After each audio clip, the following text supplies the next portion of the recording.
Good day, everyone. Today we will present our topic. Relevant technology in other field will show how technology play an important role in biology, sociology, environment, and gaming. Let's begin. Biotechnology. Ito yung gumagamit ng mga buhay na organismo tulad ng halaman, hayop o mikrobyo at kanilang mga bahagi tulad ng DNA, enzyme, cell at iba pa upang makagawa ng produkto o teknolohiya na kapaki-pakinabang sa tao at sa kalikasan.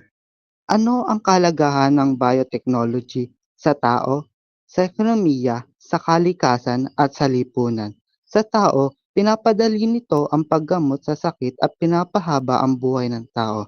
Sa ekonomiya naman ay lumilikha ito ng bagong teknolohiya at trabaho. Sa kalikasan naman ay tumutulong ito na mabawasan ang pollution at maghanap ng sustainable na alternatibo sa fossil fuel. At sa lipunan naman ay nakatutulong ito sa pagresolba ng malaking problema gaya ng gutom, kakulangan sa gamot at climate change. May iba't ibang uri ng color classification ang biotechnology. Una is ang red biotechnology, white biotechnology, yellow biotechnology, and gray biotechnology. Una is ang red biotechnology. Ito yung nakapokus sa medisina at kalusugan. Ito yung gumagawa ng bakuna, gamot at therapies laban sa sakit. Halimbawa nito ay insulin. Gumagawa ng genetically modified bacteria para sa mga taong may diabetic. Sunod naman ay white biotechnology or nakapokus sa industriya. Ito yung mga gumagawa ng eco-friendly na produkto tulad ng biofuel and biodegradable plastic. Halimbawa nito is yung biofuel. Ginagamit ng mga sasakyan gawa mula sa sugarcane, mais o algae. Sunod naman ang yellow biotechnology or nakapokus sa pagkain. Ito yung ginagamit ito para mas masustansya at mas mura at mas ligtas na pagkain. Halimbawa is yung cheese. Ginagamitan ng bacterial fermentation para makagawa ng keso mula sa gatas. At ang panghuli is ang gray biotechnology or nakapokus sa kalikasan.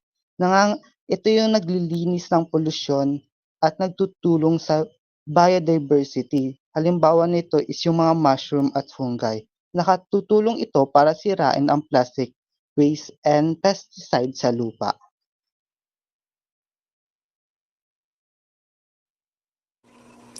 So, sa sociology naman ay ang RFID tags.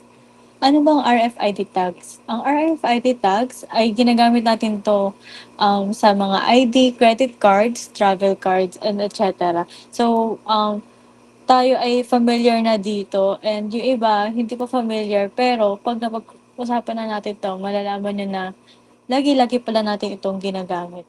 So, RFID tags, RFID is an acronym for Radio Frequency Identification and refers to a technology whereby digital data encoded in RFID tags or smart labels are captured by a reader via radio waves.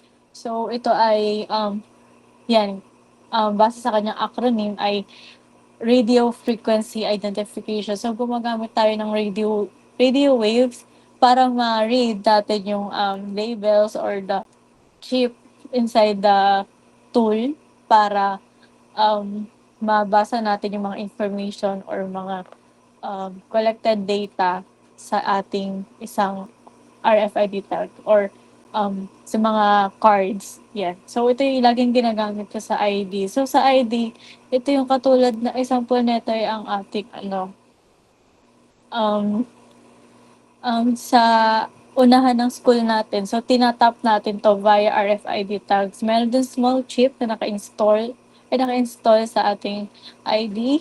And katulad lang din dun sa credit cards, travel cards. And hindi lang itong gamit ng RFID tag. So, proceed tayo sa method. And ito yung tinatawag nating AIDC method. It automatically identify object, collect data about them, and enter those data directly into computer system with little or no human intervention. So, ito naman ay method na to ay ito nga yung sinabi ko sa inyo. Um, ito ay automatic na. So, minsan ito ginagamit din through online and yung iba naman eh, hindi na kailangan daw ng human intervention. So, yung iba ay automatic na talagang nare-read like subscription natin sa mga online na apps. So, like Netflix. So, yan. Automatic na nilang nare-read and na lilista na agad yung information na ginawa natin through the transaction. So we have components of an RFID tag. So the microchip is the main ano natin, no?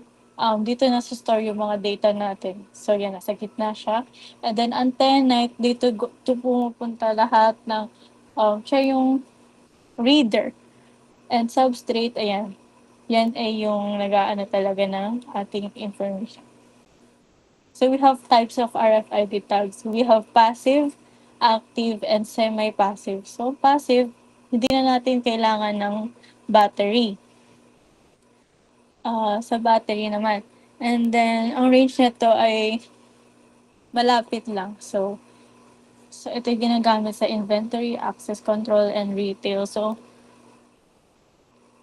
ito usually ginagamit sa cashier. Ayan, yung nagde-detect ng barcode ng ating mga binibiling pagkain or products. Active, active, ito ay power source, ito ay internal battery. So, meron siyang battery ginagamit. Ang range niya naman ay mahaba and up to 100 meters or more. So, ang cost niya ay marami. Like vehicle tracking, asset monitoring. So, ang cases naman nito, example, ay ang ating real-time tracking ng mga sasakyan and sa Waze natin, sa Google Map, ayan, ginagamit natin ang RFID na hindi naman na kahit hindi natin nalalaman na ginagamit na pala natin ang RFID.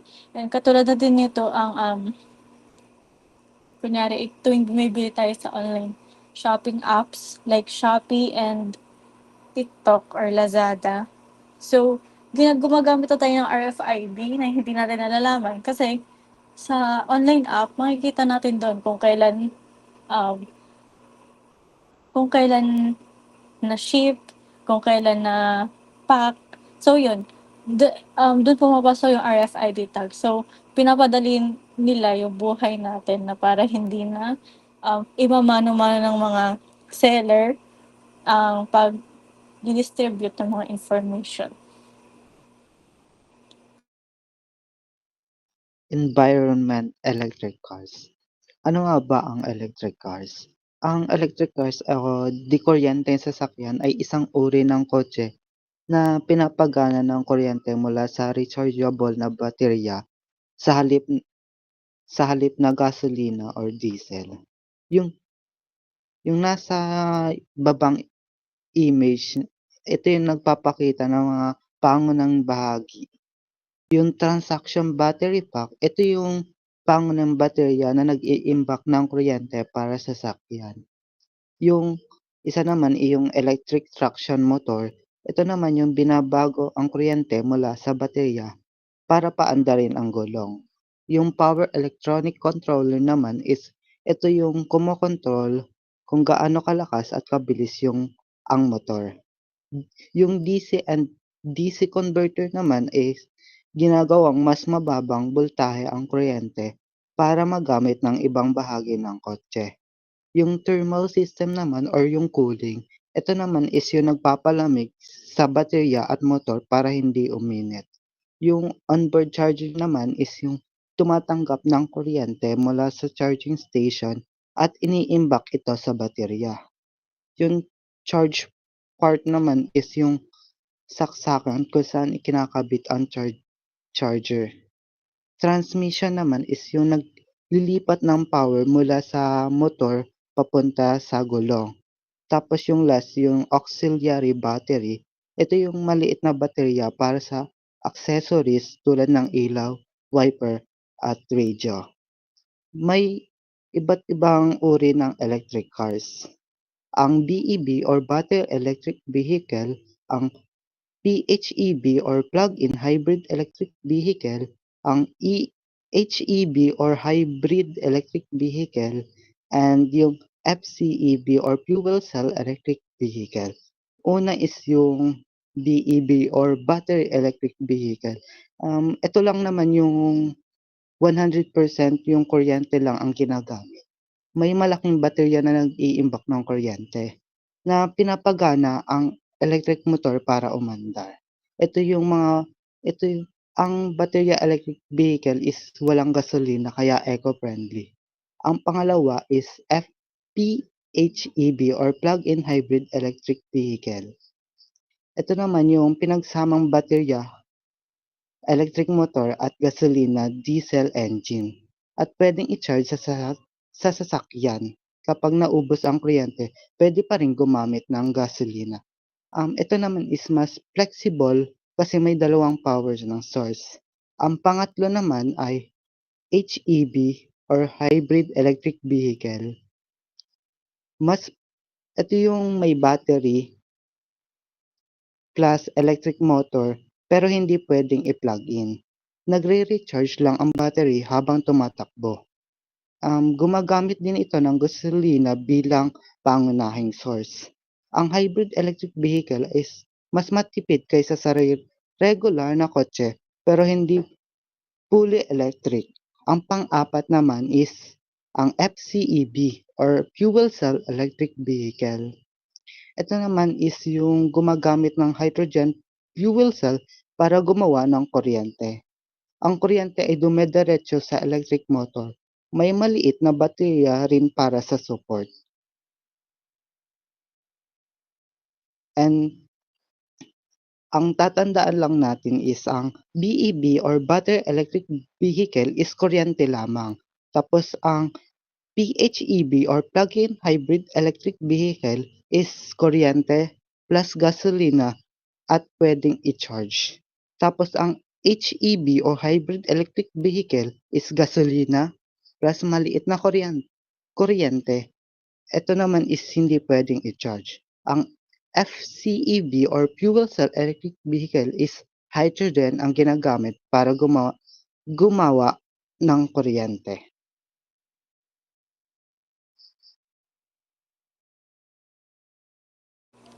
So for gaming, we have facial recognition. So facial recognition is a 3D scan and facial recognition technology allows system to actually create your likeness in the gaming world.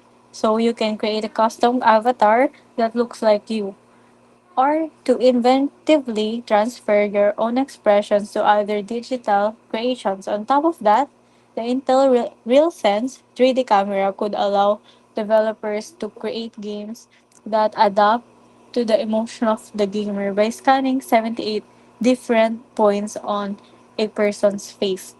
For example, a few grimaces at your game screen means the system would dial down the game's difficulty instantly. So, yan. So, facial recognition. So, binasa ko lang yan. And ito ay simple lang naman gumagamit tayo ng mukha natin. So, camera para ma-detect ng game or ng game ang ating face. So, ang halimbawa nito ay ang Flappy Bird. So, ayan, itong Flappy Bird na to ay parang dati pa ata to or ngayon lang to. Ginagawa nito ay nire-recognize ng flying face pala. Nare-recognize niya yung movement ng mata ng isang tao by scanning nga yung 78 points. So, ayan. So, pag pumipikit yung tao dyan, tumatalon yung bird or siya. So, itong facial recognition na 'to ay madalas na 'to nagagamit lalo na sa filter sa TikTok, ayan. So, familiar naman yung mga iba sa TikTok and ayun nakikita natin yung ibang laro naman, kailangan ngumanga pa, idilat lalo yung mata, gano'n.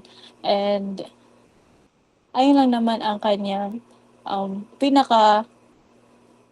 So, na-entertain din nito ang mga tao. And then, thank you.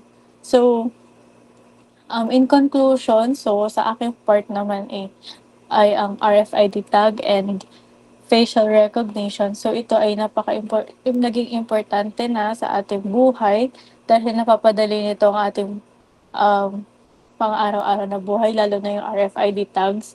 Kasi nga ang RFID tags, hindi na kailangan nito ng katulad ng manual transaction na kailangan gawin tulad sa mga payments.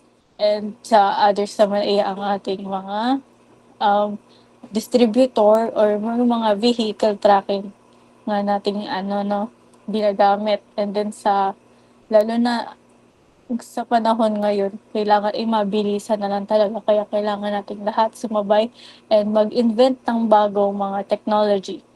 And then sa facial recognition, ang purpose niya lang naman for now is the entertainment of the people, no? So, sa mga gumagamit ng mga games. And yung iba naman kasi facial recognition, hindi naman siya laro, pero nagiging importante na din 'to sa identification ng tao. Ito na yung ginagamit natin para malaman kung sino talaga yung taong yun. And then, Martin? Sa biotechnology naman is ito yung nakatulong sa atin para ma-classify at malaman kung epektibo ba yung mga nakukuha natin sa mga pagkain at paano makakatulong ito sa ating pang-araw-araw. Tapos sa electric cars naman is ito yung nagpapakita sa atin kung paano natin susolusyunan yung nagiging sanhi ng climate change sa atin. Tapos, para magkaroon tayo ng idea kung ano nga ba yung mas importante. Tapos ang electric car kasi is limitado ang range, pero ito naman is eco-friendly at mas komportable sa mga gumagamit. Thank you po.